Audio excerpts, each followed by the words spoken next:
के तपाईँ पत्याउनुहुन्छ पुरुषको वीर्यमा सुन हुन्छ?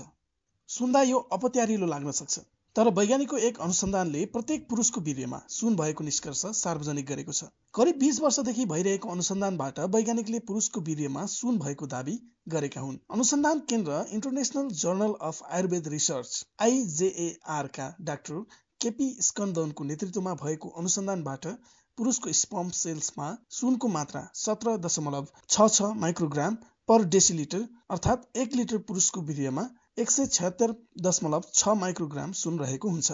डाक्टर स्कन्दनले भनेका छन्, पुरुषको वीर्यमा सुन कम हुनु वा नहुनुले उसलाई नपुंसक समेत बनाउन सक्छ। आयुर्वेदिक ग्रन्थमा सो कुरा उल्लेख भएको पढेपछि डाक्टर स्कन्दनको टोलीले लामो समय अनुसन्धानमा खर्चिएको थियो। लामो अनुसन्धानबाट यसको प्रमाण पत्ता लगाउन उनीहरू सफल भएका हुन्। यो अनुसन्धानको निष्कर्षपछि अब सुन खाली गहनाको रूपमा मात्र लगाउने नभई बच्चा जन्माउन पनि उत्तिकै महत्त्वपूर्ण हुन्छ भन्ने प्रमाण